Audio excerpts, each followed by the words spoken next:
जी।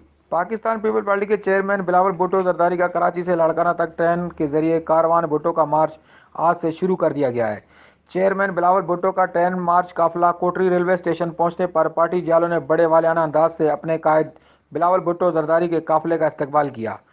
कोटरी station की तरफ आने वाले हर रास्ते को पार्टी झंडों और बैनर से बड़ी खूबसूरती से सजाया गया था। पार्टी कारकुनों और जालों की कसीर तादाद कोटरी स्टेशन पर मौजूद थी। सिक्योरिटी के इंतहाई सख्त इंतजाम किए गए थे।